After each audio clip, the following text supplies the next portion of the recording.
Hello. Okay, well, as you got from the tweets I gave out, I appears I have definitely finished reading The Rise of Kyoshi. Okay, well, okay. How does one who is supposedly homophobic thinks of this? Well, guess what? I really enjoyed it. And, okay, but first I'm gonna have to summarize the book a bit. Okay. Basically, due to the short lifespan of Avatar Karuk, the world, specifically the Earth Kingdom, went in a bit of turmoil, and they really couldn't find the Avatar that was reborn into the Earth Kingdom. And here's the thing: they didn't really find the Avatar for about 16 years. But they did really pick her up. Kyoshi, pretty much our hero, who was supposedly back in the original series, and Korra was portrayed as this really strong female badass, and who is pretty much someone you really don't want to mess with, like the most dangerous girl boss. And she actually founded a bunch of warrior groups. She founded the Dai Li, and, well, Kyoshi Warriors were probably what she was most remembered for. And basically, she started out as pretty much a humble servant girl who got orphaned because her outlaw parents kind of abandoned her. Yeah, terrible parents. Okay. And the people in her, really, and because they can really find her or find out she was the Avatar, they have to go to, well, they pretty much found this guy, this earthbender named Yun, who basically had them, okay, this guy's our Avatar, he has to be our Avatar, but at the pretty much at the beginning of our story, after the prologue, well, they're gonna come up for this sort of mission to try to peacefully negotiate with some pirates, and Kyoshi took part in this little poetry thing, and right off the bat said this love poem that she just claimed she completely made up, and this airbender master, who was like a friend of Karuk, and also kind of looking for the Avatar, he went to her, takes her prize, and says, "How did you know that poem? Because that poem was literally the poem Karuk was gonna give to this Fire Nation lady who is basically Rangi's mother." And Rangi is sort of the female love interest for Kyoshi. I kind of knew that before I ran into the story, and that just creates basically an alternate timeline where Karuk was part of a steam shift. And I know that Michael Dante DiMartino was kind of part of this making of this book, so how dare you don't tease me with steamships, man. How dare you tease me with steamships. And it should be noted that this alternate timeline would not only have resulted in Rangi not being born, but maybe us having a different avatar than Kyoshi, and basically a timeline where Karuk just became a better avatar and lives longer and such. But hey, that was something. Okay, but moving on, Kyoshi is dealing with this possibility that she's the avatar. She sees they're going to deal with these pirates, but that's also but during the conflict where Yun, the supposed avatar, who is kind of also her friend and male love interest, I kind of want to say Kyoshi's bisexual, and Yun, and Rangi are going to be in a polyamorous relationship. If they end up in a polyamorous relationship, I will draw fan art of them. I will draw fan art of them if they're in polyamorous. But anyway, this kind of results in Kyoshi showing off her avatar powers during, and even though Young takes the credit, it does really, but it puts Kalsa, okay, it puts the sage that was kind of entrusted with the avatar, okay, his name being,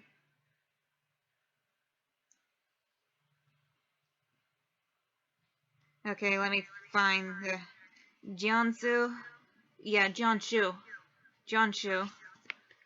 basically, the sage Jianshu, he has kind of has to try to fix that mistake, and he tries to first fix that mistake by bringing both Kyoshi and Yun to this spirit, and that spirit takes, well, confirms that Kyoshi's the avatar, but he takes Yun away. But Kyoshi, she doesn't get kindly to seeing her friend supposedly killed, and is gonna want the revenge, especially since this also kind of, since the airbender the ring master who knew Kyoshi was the avatar was able to figure out how the avatar Kelsen, he gets killed, and Kyoshi has to take his flying bison and go back to gather up your stuff and tell Ringy, hey, I'm the avatar and you're supposed to be a bodyguard, so you gotta come with me and we're gonna find a way to Ringy to be the avatar. And her way of being the avatar is gonna involve confronting with her outlaw past, which is basically her parents were outlaws, her mother was a disgraced, was kind of a monk who kind of abandoned her airbending ways to get together with a small-time earthbending thief in order to have more adventure, but it also kind of loses her airbending powers, and which is why ends up being the origin of Kyoshi's fans, the ones Kyoshi warriors use, which is also is used to help out Kyoshi with her bending and all that. And naturally, when that conversation points up, it pretty much has the side effect of Kyoshi and Rangi promising not to abandon their lives over a boy, and well, hey, you learn from your, if you realize the boy is not that great, you can realize your mistakes, and heck, you two are considered gay, unless you get that polyamory relationship I want to go into. I mean, heck, it's more progressive than just having ladies. Speaking of queer avatars, I have yet to hear of transgender avatars or male avatars who are into other men and not girls. I mean, I heard of Bang being gay, unless you want to count those supposed Zuko and Yaois as canon. Because I've heard they exist. So, okay, so Kyoshi has to, when Kyoshi is gonna have to train, she has to get together with her parents' old gang, find out her parents supposedly died, and the gang will include an earthbender, because she kind of needs it since she never is able to. She was only able to earthbend big things and not the small pebbles, and I think she'll get kind of help with. And now, okay, Wong was one of those guys, but the other is a character named Lick, who and there's kind of a bit of a jealous relationship since her parents took in Lick and abandoned her, so there's some issues. They do get through, but don't get too attached to Lick. Spoilers, don't get too attached to him. And there's also a waterbender master, and I think one thing I do kind of like and appreciate is Ringy having such a self-awareness that Kyoshi is the Avatar, and she has to do the whole. She has to do the. Okay, she just has to do the element cycle in order, and insisted that Kyoshi just practice some airbending before she ever learns any waterbending from the waterbender known as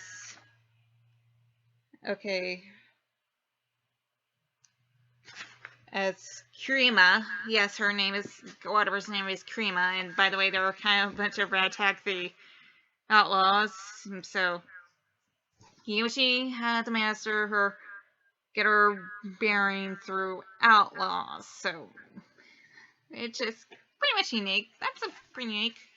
And there's also, and now one of the things that kind of pretty much help develop Kyoshi's tendency to, well, murder.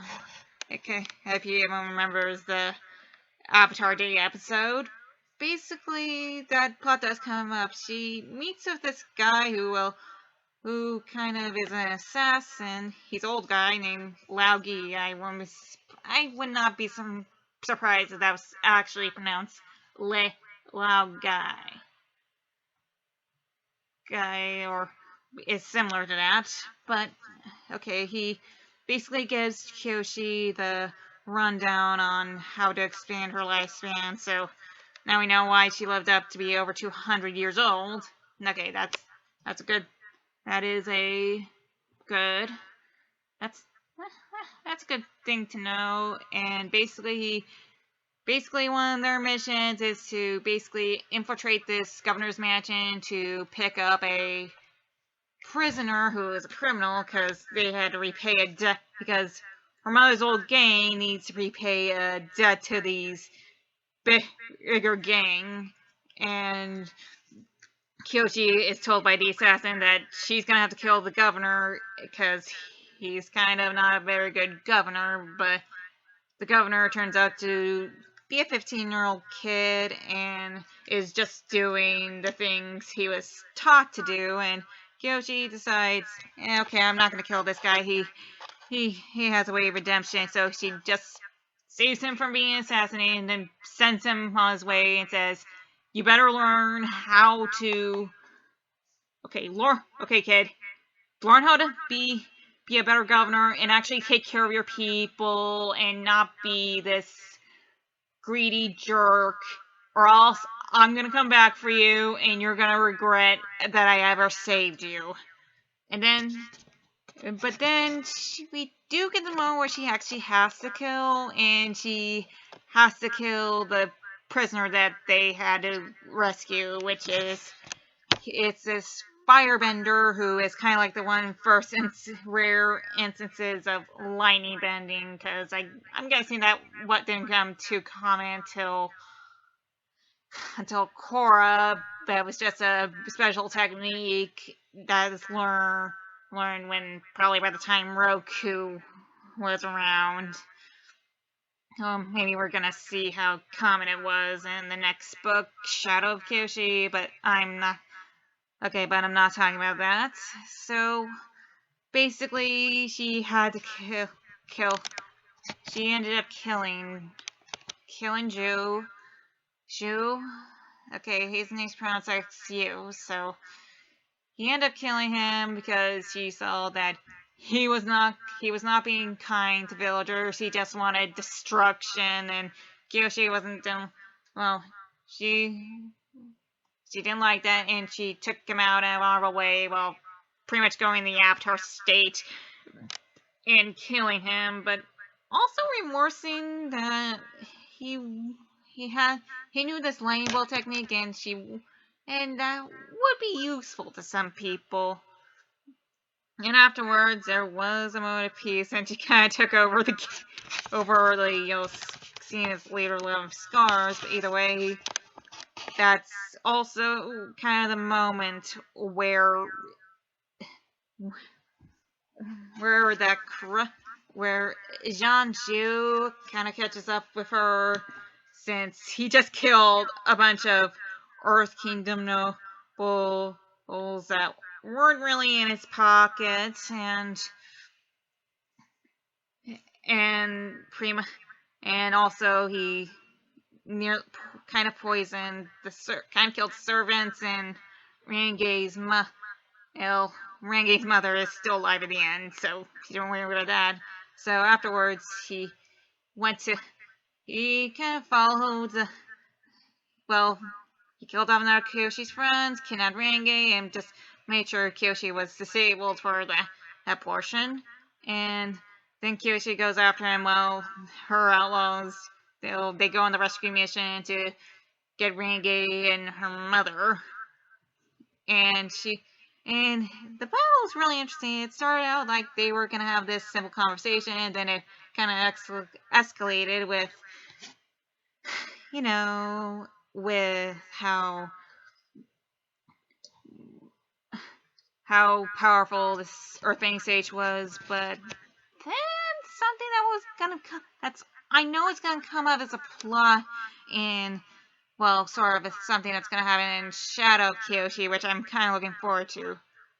Young, who is supposedly dead, he is sort of alive, but he's kind of in this strange state of seeming like a zombie, and he ends up being the one to kill Jianju, and also the city they did, and Kyoshi has to pretty much save a lot of people and such. And it should be noted that this takes place in that city from Avatar Day, so she's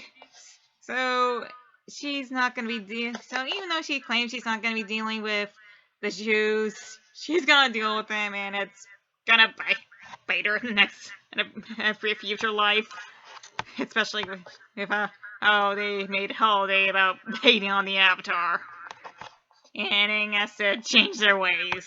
Yep, I just mentioned the episode. It's a pretty good episode. I do recommend a lot of original episodes just for funsies. So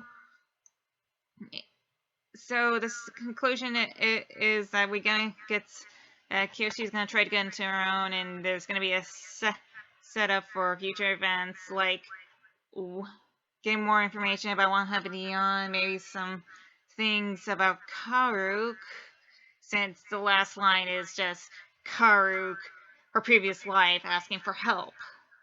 And also she's going to meet with her friends again, since they kind of all went their separate ways, but will definitely not be the same. She even separated from Renge because Renge has to heal her mother and grow out her hair, because when Jianju kidnapped her, he cut off her hair bun, and it felt like it dishonored her. Yeah.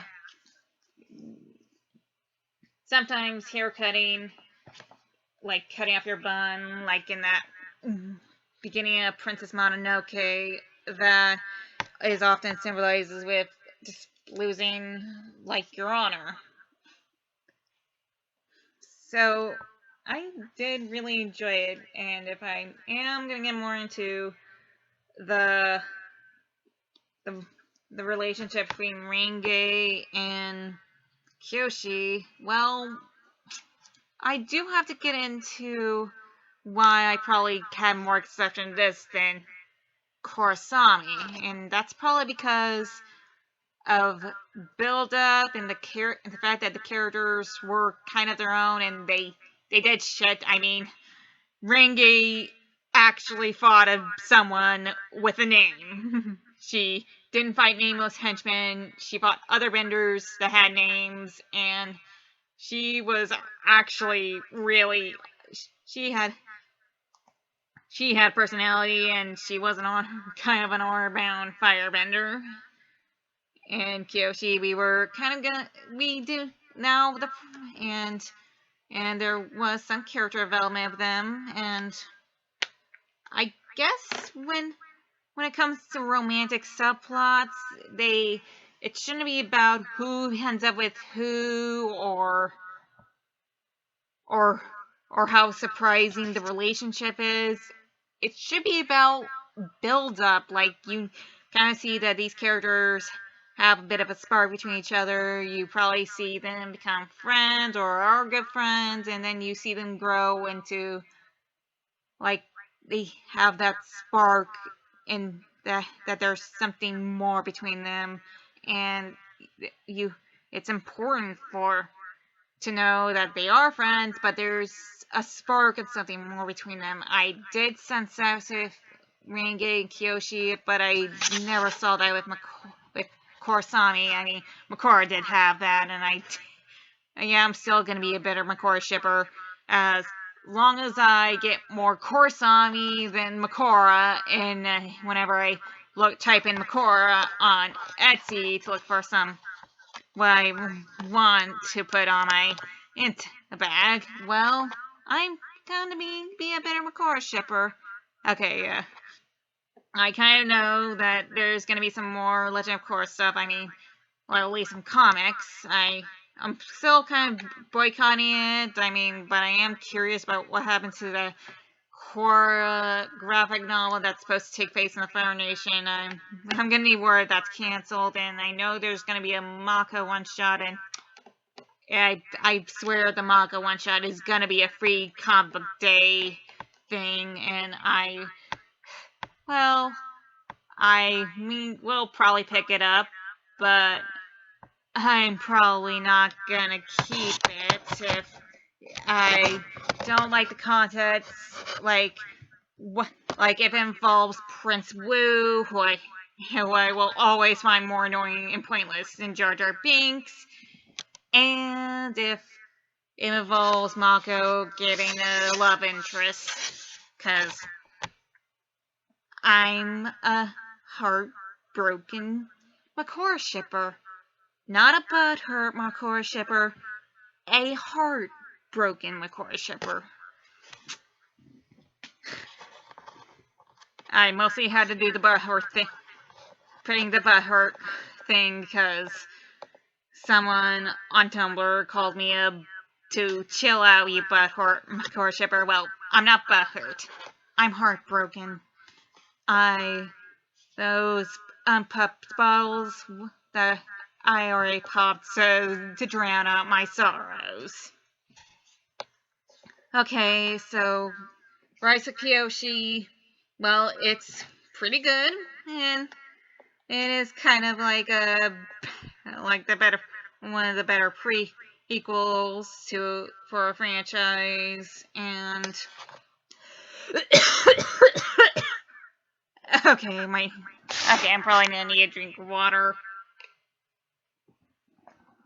Okay, I'm gonna be reading Shadow of Kyoshi after I'm done with this vlog, and I look forward to what I'm gonna read, and then it's off to Yangchen and to hear if there are any male avatars who like men, and I'm not just talking about female avatars. Heyo!